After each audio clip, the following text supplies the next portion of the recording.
It was a deity from high heaven that planted the pine tree.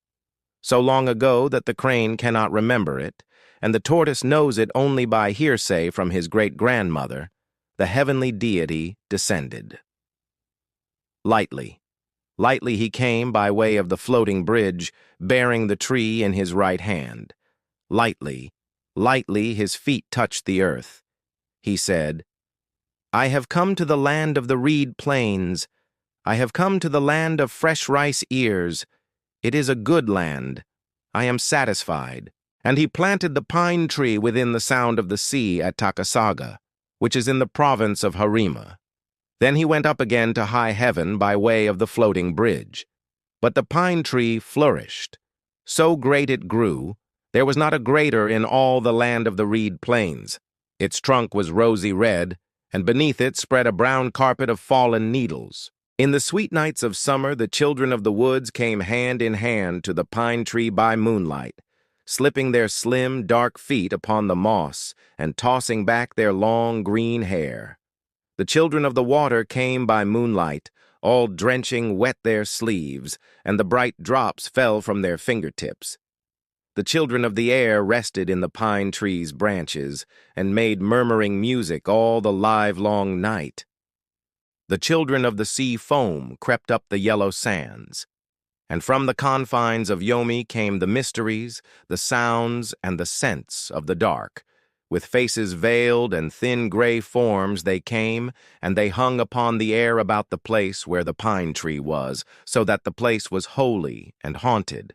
Lovers wandering upon the beach at Takasaga would hear the great company of spirits singing together. "Joy of my heart," they said to one another, "do you hear the wind in the pine tree?" Poor souls lying sick abed would listen, and fishermen far out at sea would pause in their labor to whisper, the wind in the pine tree, how the sound carries over the water." As for the coming of the maiden, the crane cannot remember it, but the tortoise has it of his great-grandmother that she was born of poor parents in Takasaga. The maiden was brown and tall and slender, in face and form most lovely. Her hair hung down to her knees. She rose at dawn to help her mother. She found sticks for the fire. She drew water at the well. She could spin and weave with the best. And for long, long hours she sate and plied her wheel or her shuttle in the shade of the great pine tree, whilst her ears heard the sound of the wind in its branches. Sometimes her eyes looked out over the paths of the sea as one who waits and watches. She was calm, not restless, more grave than gay, though she smiled not seldom. Her voice was the voice of a heavenly being. Now, concerning the youth from the far province, of him the crane knows something, for the crane is a great traveler. She was flying over the streams and the valleys of the far province, so she says, when she saw the youth at work in the green rice fields. The crane lingered, circling slowly in the bright air. The youth stood up. He looked round upon the valleys and streams. He looked into the sky. "I hear the call," he said. "I may tarry no longer. Voice in my heart, I hear and I obey." With that he left the rice field, and bade farewell to his mother and his father and his sisters and his brothers and his friends. All together they came down to the seashore, weeping and clinging to each other. The youth took a boat and went away to sea, and the rest of them stood upon the beach. On sped the boat for many a day over the unknown paths of the sea, and the white crane flew behind the boat. And when the wind failed, she pushed the boat forward with the wind of her strong wings. At last, one evening about the hour of sunset, the youth heard the sound of sweet singing. The sound came to him from the land, and it traveled over the paths of the sea. He stood up in his boat, and the crane beat her strong white wings and guided his boat to the shore till its keel touched the yellow sand of the sea beach of Takasaga. When the youth had come ashore, he pushed the boat out again with the waves and watched it drift away.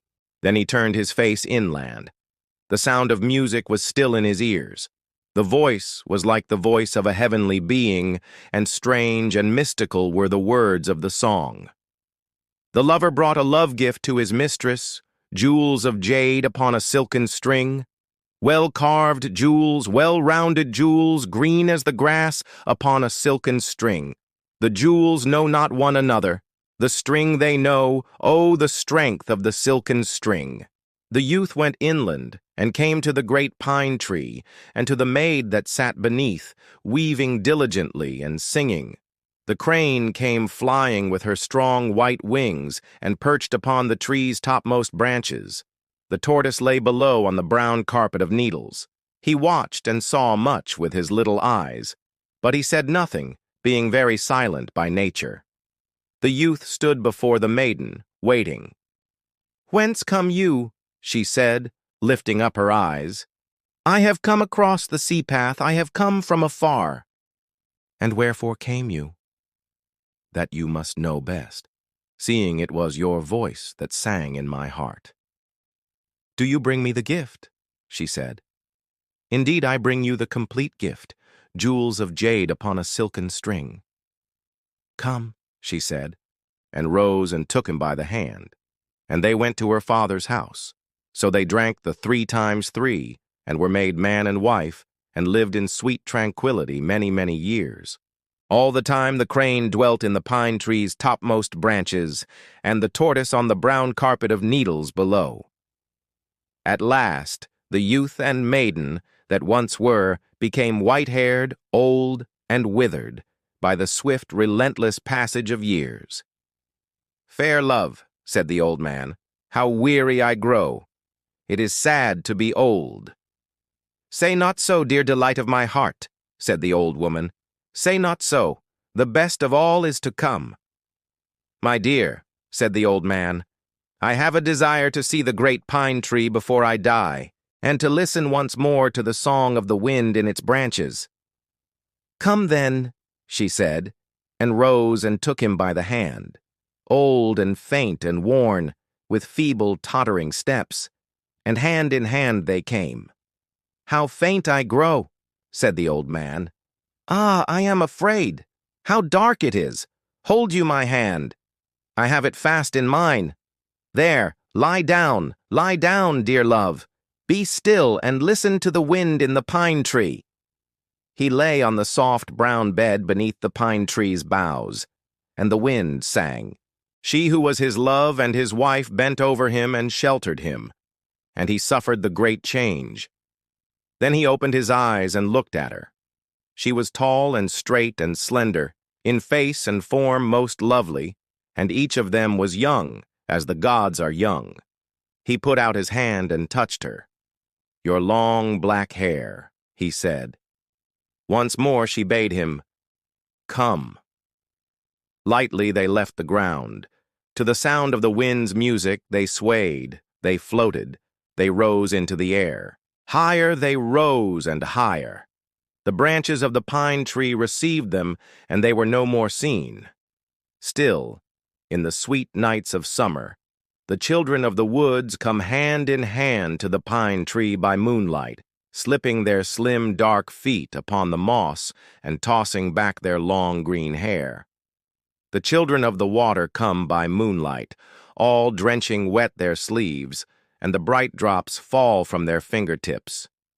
The children of the air rest in the pine tree's branches, and make murmuring music all the livelong night.